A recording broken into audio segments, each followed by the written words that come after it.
আমার তো ভাত খেতে অনেক রকমের তরকারির প্রয়োজন পড়ে না। পছন্দের একটা তরকারি মজা করে রান্না করলেই সেটা দিয়ে ভাত খাওয়া হয়ে যায়। ছোট বাচ্চা নিয়ে সবসময় অত পদে রান্না করা হয়ে ওঠে না, এই জন্যই চেষ্টা করি পছন্দের একটা তরকারি ভালো করে রান্না করার। সকালবেলা কি নাস্তা করব ভাবতে মাথায় আসলো, দিয়ে আটা দিয়ে একটা চাপটি বানিয়ে নিই ঝালঝাল করে। এটা খেতে বাবুও পছন্দ করে আর আমারও ভালো লাগে। যখনই ঝটপট কোনো নাস্তার আইটেম বানাতে হয় আমি এটাই বানিয়ে ফেলি, কারণ এটা আমিও পছন্দ করি আর আমার মেয়েও পছন্দ করে।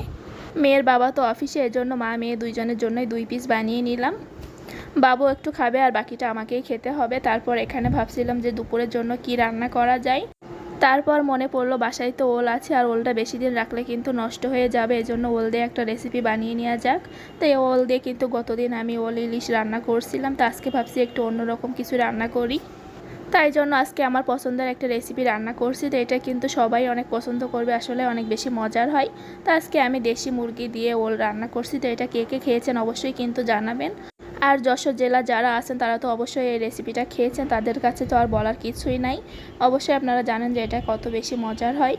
আর আপনারা অন্যান্য জেলা থেকে যারা দেখছেন তারা অবশ্যই এই রেসিপিটি একবার ট্রাই করে দেখতে পারেন। তা আমি কিন্তু প্রথমে মশলাগুলো কষিয়ে নিলাম। তো এখানে যেহেতু আমি মুরগির মাংস আর ওলটা একসাথে রান্না করব, এই জন্য কিন্তু মশলার পরিমাণটা একটু বেশিই দিতে হবে। তো এখানে আমি আদা, রসুন, জিরা, শুকনো মরিচ, দারচিনি, এলাচ সব কিছু একসাথে বেটে নিয়েছিলাম, তো ওইটাই দিয়ে দিয়েছি। তারপর আমি এখানে মশলাটা ভালোভাবে কষিয়ে এর ভিতরে কিন্তু আমি লবণ আর হলুদটাও দিয়েছি, দিয়ে মশলাটা ভালো করে কষিয়ে নিয়েছি।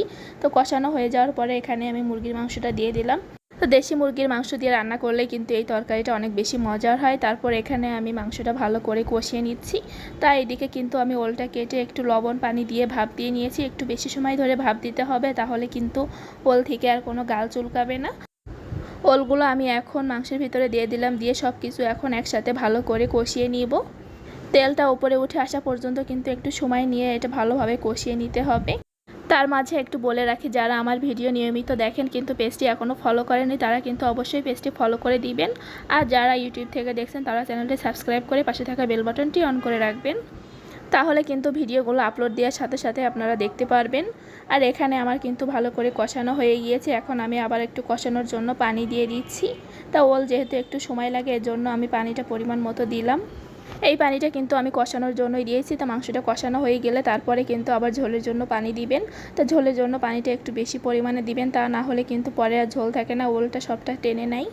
এই তরকারিতে ঝোলটা খেতেই কিন্তু বেশি ভালো লাগে। রান্নাটা করছি এর মাঝে কিন্তু আমি একটু শরবত বানিয়ে নিচ্ছি। তো এখন কিন্তু অনেক বেশি গরম পড়ছে, যার কারণে রান্না করতে অনেক বেশি কষ্ট হয়ে যাচ্ছে, তাই ভাবলাম যে একটু শরবত বানিয়ে নিই। আর বাসায় পুদিনা পাতা ছিল, তো সেই পুদিনা পাতা, লেবু আর চিনি দিয়ে শরবতটা বানিয়ে নিচ্ছি। তো এখানে আমি সামান্য পরিমাণ লবণও দিয়েছিলাম, দিয়ে এখন ভালো করে ব্লেন্ড করে নিব। তো এখানে কিন্তু আমি ঠান্ডা পানিটাই দিয়েছি, তাহলে খেতে বেশি ভালো হবে। এই তীব্র গরমে এখন প্রতিদিনই বাসায় এই লেবু শরবতটা খাওয়া হয়, আপনারাও কিন্তু বাসায় অবশ্যই খাবেন, তাহলে কিন্তু শরীর সুস্থ থাকবে।